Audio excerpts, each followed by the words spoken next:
Wasallam, mari kita sama-sama panjatkan kepada junjungan kita Nabi besar Muhammad SAW. Yang terhormat Ibu Ketua STKIP PGRI Banjarmasin, Ibu Dr. Hajah Inawiyati MPD. Yang terhormat Kepala Subbab Kemahasiswaan Pak Johan Arifin MPD, dan bagian kemahasiswaan juga Pak Hendra MPD. Baik, jadi pada kesempatan ini saya ingin menjelaskan sedikit tentang beberapa hal yang perlu kalian ketahui sebagai penerima bantuan KIP dari pemerintah. Jadi program ini kita dapatkan setelah melalui negosiasi yang cukup panjang dengan pihak LLDT. Jadi alhamdulillah dalam semester ini kampus kita, ya, karena kalian sudah menjadi mahasiswa, kampus kita itu semester ini itu selain KIP juga dapat beberapa bantuan. Jadi yang pertama tadi KIP, kemudian yang kedua itu bantuan UKT, dan yang ketiga adalah bantuan kuota internet. Nah, bantuan UKT itu kita juga kemarin dapat 112 mahasiswa. Cuma untuk bantuan UKT itu hanya bagi mahasiswa semester 3, 5, dan 7. Dan mereka juga bantuannya dalam bentuk pembayaran seperti kalian. Jadi dibayarkan uang kuliahnya selama 1 semester saja. Nah, jadi KIP lebih beruntung, ya, karena kalian dibayarkan hingga beberapa semester. Kemudian juga kita juga dapat bantuan kuota internet. Cuma yang perlu kita ketahui, yang pertama, bantuan kuota ini jumlahnya adalah 50 GB untuk mahasiswa setiap bulan. Cuma yang perlu kalian ketahui, bantuan ini bisa diberikan ketika mahasiswa itu terdaftar dalam PDDikti. Sayangnya mahasiswa baru itu belum bisa dilaporkan ke PDDikti dalam waktu dekat. Padahal untuk pelaporan itu sudah dilaporkan pemutakhiran datanya, maksudnya nomor HP mana saja yang bisa diberikan bantuan itu tanggal 11 September kemarin. Nah, sehingga untuk mahasiswa baru sementara kita belum bisa memberikan itu, ya. Jadi itu prosesnya cukup panjang, sehingga untuk mahasiswa baru untuk sementara kita belum bisa. Tapi kita akan terus berusaha karena bantuan ini berlangsung selama 4 bulan. Jadi seandainya ada pemutakhiran data kembali, kita berharap agar kalian yang terdata di PDDikti itu bisa dibantu, ya, untuk kuota internet. Tapi untuk sementara bulan September dan bulan depan kita belum bisa memastikan, ya, sehingga bersabarlah, ya, dan manfaatkan yang kalian punya saat ini. Nah, kemudian yang kedua untuk KIP, ya, saya paparkan sedikit. Untuk KIP itu sebenarnya kalau tahun sebelumnya itu namanya divisi, ya. Baru tahun ini berubah namanya menjadi KIP Kartu Indonesia Pintar. Jadi kalau STKIP itu kita sudah menerima KIP sejak bantuan UKT ini divisi itu sejak tahun 2015. Dan itu datanya, ya. Jadi kalau kalian lihat kita selalu meningkat walaupun ada penurunan di 2018. Tapi secara grafik, secara total kita selalu meningkat jumlah mahasiswa yang mendapat bantuan. Hal ini menunjukkan bahwa memang kampus kita dipercaya oleh pemerintah untuk mengelola ini. Dan untuk tahun ini kita dapat 60, ya, termasuk Anda yang ada di sini. Adapun sebarannya adalah seperti ini. Jadi untuk PGSD itu ada 26, bahasa Indonesia 6, bahasa Inggris 5, matematika 7, biologi 5, seni tarik 4, dan PTI 7. Jadi PGSD memang lebih banyak karena memang mahasiswanya juga lebih banyak. Jadi kita tidak perlu misalnya iri dengan kondisi tersebut, karena memang mahasiswa di PGSD itu jauh lebih banyak dibandingkan program studi yang lain. Nah, sebagaimana yang dijelaskan oleh Ibu Dina tadi, Anda patut bersyukur karena Anda adalah salah satu penerima KIP. Jadi kalau Anda lihat proses seleksinya kita berusaha semaksimal mungkin agar yang memang berhak itu dapat bantuan ini. Karena beberapa kita lihat ternyata sangat membutuhkan, tapi karena memang kuotanya terbatas sehingga mau tidak mau kita tidak bisa membantu mereka untuk mendapatkan kit. Nah, oleh sebab itu apa yang kalian dapat hari ini itu patut disyukuri dengan sangat, karena bantuan ini seperti jalan tol ya. Kalau saya ibaratkan itu seperti jalan tol. Jadi kalian tidak perlu lagi bingung memikirkan biaya kuliah, kecuali yang beberapa bagian nanti yang akan kita jelaskan. Nah, jadi kemarin kita menseleksi itu dengan mendasarkan pada buku panduan yang dibagikan oleh pemerintah. Jadi penerima ini adalah mereka yang lulus SMA tahun ini ya, dan 1 tahun sebelumnya. Sehingga kalau dia itu 3 tahun sebelumnya baru sudah lulus 3 tahun sebelumnya mau mendaftar, itu kita tidak menerima. Kemudian kita juga menseleksi bahwa mahasiswa yang berhak menerima KIP itu adalah mereka yang ekonominya tidak mampu. Nah, syaratnya kemarin adalah mereka punya kartu Indonesia Pintar di SMA. Kemarin kita memprioritaskan itu ya, tapi beberapa tidak bisa dikonfirmasi untuk memastikan apakah mereka menerima atau tidak, dan akhirnya kesempatan itu melayani. Nah, tapi kalian berhasil gitu ya.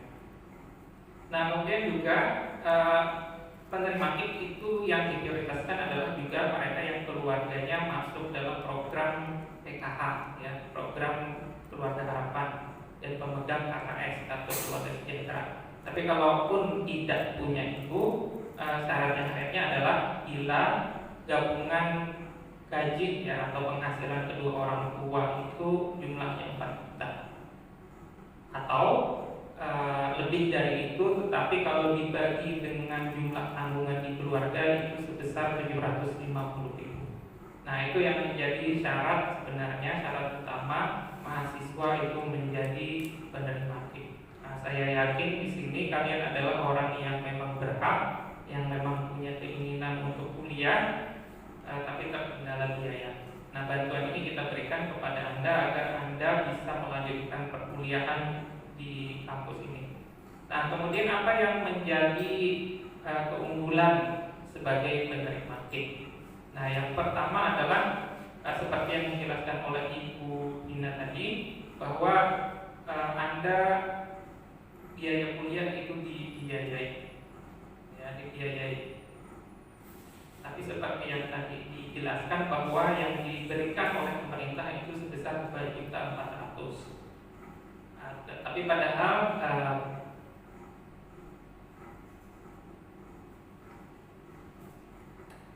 nah gitu, jadi saya berharap agar Anda bisa memanfaatkan ini dengan sebaik-baiknya.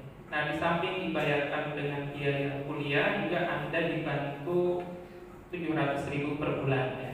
Tapi seperti yang dijelaskan, biasanya 700.000 itu tidak per bulan dicairkannya Pak Ilhan ya. Biasanya di akhir semester baru dicairkan. Nah, jadi kalian pintar-pintar mengatur keuangan gitu ya. Jadi jangan sampai ketika uangnya cair dibelikan macam-macam yang sebenarnya tidak terlalu penting, misalnya baju, sepatu atau hal-hal yang tidak terlalu penting. Jadi kalau yang pernah saya dengar itu, ketika kita dapat uang langsung kalian hitung ya, kira-kira untuk nanti itu apa yang saya perlukan untuk biaya kos 1 bulan sekian, langsung dialokasikan, langsung dihitung. Untuk apa misalnya buku ya, untuk yang lain-lain langsung ketika dapat tuh langsung catat, langsung alokasikan pengeluarannya di mana. Nah, jadi ketika seperti itu, maka pengeluaran kalian, uang-uang yang didapat itu bisa terkontrol gitu ya. Jadi tidak hilang seperti angin. Nah, gitu ya. Jadi kalau kalian punya kelebihan, nah kalian bisa memanfaatkannya untuk sesuatu yang bermanfaat. Nah, gitu ya. Nah, kemudian yang perlu kalian ingat juga bahwa KIP ini berlaku selama 8 semester. Ya, kalian di STKIP ini kita program sarjana.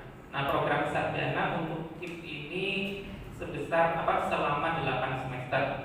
Artinya, kalau misalnya kalian lebih dari 8 semester kuliahnya, 9 semester, itu otomatis diputus gitu ya. Jadi walaupun kalian masih kuliah, tapi kalau sudah lewat 8 semester, bantuan KIP-nya akan secara otomatis itu diputus oleh pemerintah. Jadi bukan kita yang memutus, tapi pemerintah secara langsung. Nah, sehingga dari awal sudah kalian atur rencana sedemikian rupa ya. Jadi jangan sampai kalian kuliahnya lebih dari 8 semester. Nah, itu ya beberapa. Nah, kemudian dari kemahasiswaan sendiri meminta komitmen dari kalian ya. Jadi kalian kan sudah dapat fasilitas yang begitu nyaman ya, dalam tanda kutip, fasilitas yang begitu nyaman untuk berkuliah. Tapi dari kemahasiswaan kita pun ya jangan jangan kuliah aja gitu ya. Kita berharap kalian punya komitmen kepada kampus, punya timbal balik pada kampus atas fasilitas yang kalian dapatkan. Ya, jadi kita menginginkan ada beberapa kewajiban yang kalian lakukan dibandingkan dengan mahasiswa yang lain. Sebagaimana tadi kan selain dan bantuan dari pemerintah, pihak yayasan pun juga membantu kalian. Nah, oleh sebab itu sudah selayaknya lah kalau Anda sebagai mahasiswa juga memberikan sesuatu kepada kampus. Nah, apa itu ya? Kemarin kita ada membagikan surat pernyataan. Nah, jadi dari surat pernyataan sebenarnya sudah bisa kalian lihat gambarannya ya. Apa yang menjadi kewajiban yang kalian harus tanggung dibandingkan dengan mahasiswa yang lain. Jadi yang pertama, seperti yang dijelaskan oleh Ibu tadi, tidak menikah. Jadi yang pertama, selama kalian mendapatkan KIP ini, selama kalian kuliah itu jangan menikah dulu, gitu ya. Karena ketika Anda menikah berarti Anda sudah kalau perempuan itu ditanggung oleh suaminya, dan kalau laki-laki itu juga punya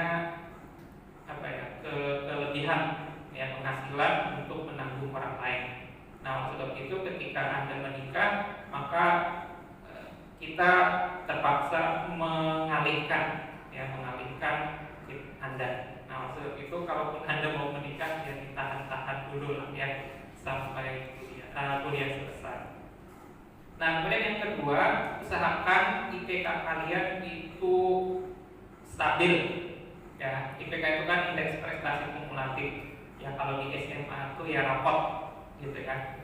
Jadi usahakan IPK kalian itu stabil, jangan sampai turun ya. Tapi kalau bisa terus meningkat. Ya, kalaupun turun ya jangan juga turunnya terlalu drastis gitu. Ya, usahakan stabil. Jadi nilai-nilai kalian itu nanti akan dilaporkan kembali ke PDDIK setiap akhir semester. Nah, jadi kalau kita melihat ada IPK-nya turun terlalu drastis, kita akan coba untuk mengevaluasi, gitu ya. Kenapa menjadi seperti itu? Nah, gitu. Jadi oleh sebab itu usahakan agar IPK kalian itu stabil, tapi kalau bisa itu meningkat. Nah, kemudian yang kedua juga kita berharap agar penerima KIP ini ikut dalam organisasi kemahasiswaan di lingkungan kampus. Jadi sebagaimana kalian kemarin ikut PKKMB itu sudah ada organisasi apa saja yang ada di STKIP, sudah tahu ya? Nah, sudah tahu. Jadi setiap prodi itu sudah punya UKM juga ada, dan yang DPM juga ada. Nah, gitu. Jadi usahakan semester ini kalian sudah terlibat di sana.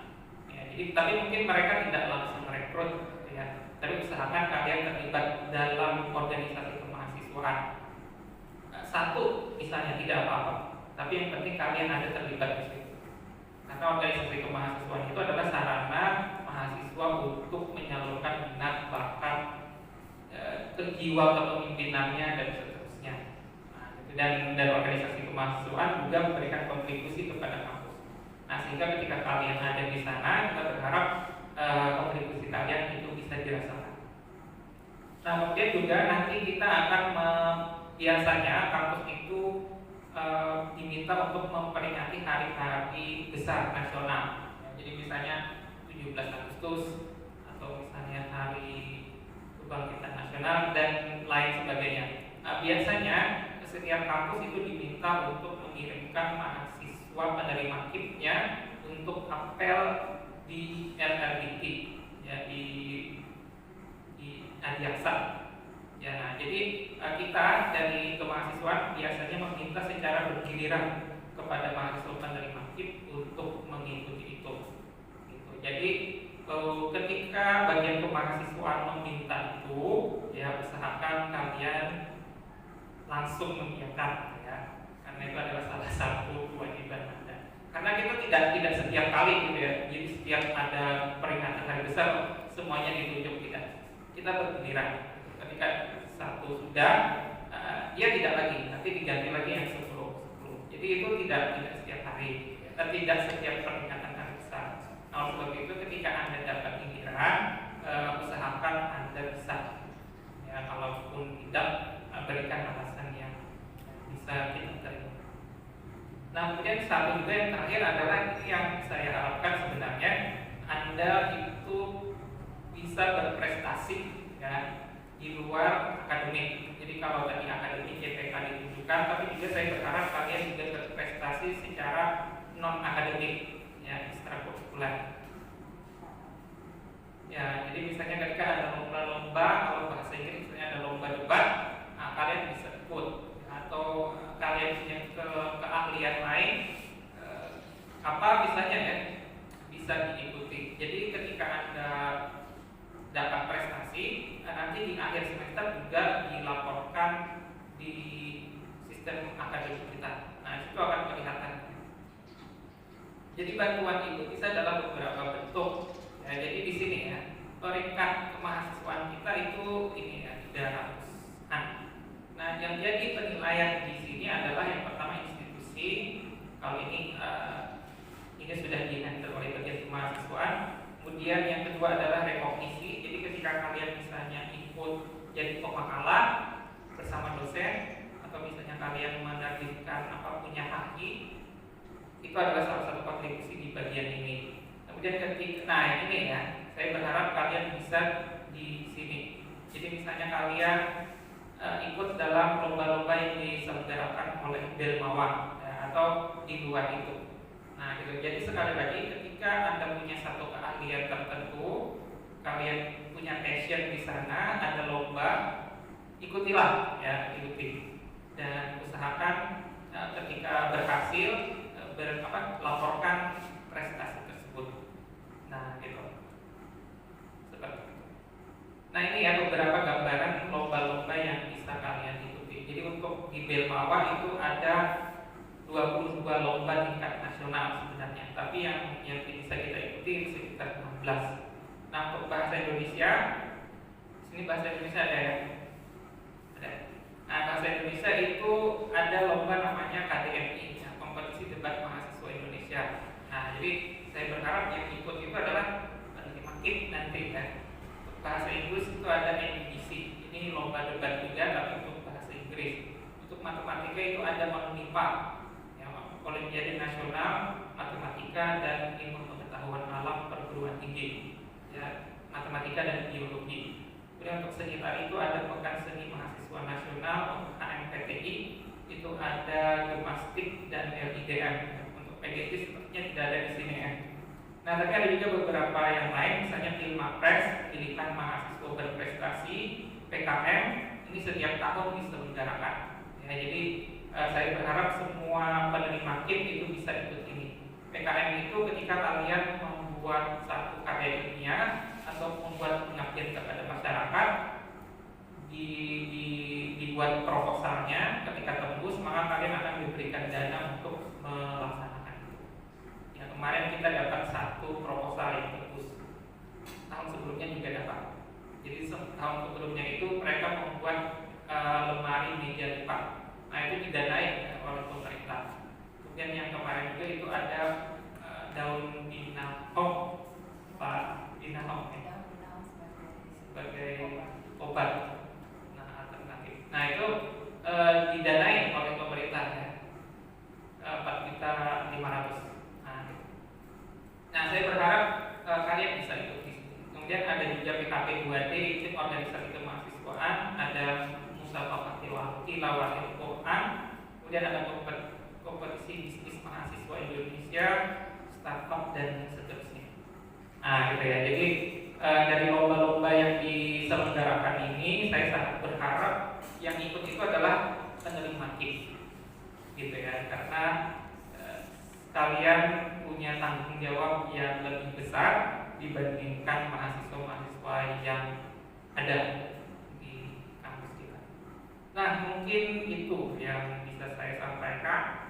Sekali lagi saya berharap Anda proaktif dalam kegiatan-kegiatan yang ada di kampus. Nah, mungkin itu Pak Gehan. Terima kasih. Kalau ada pertanyaan mungkin silakan ditanyakan. Assalamualaikum warahmatullahi wabarakatuh.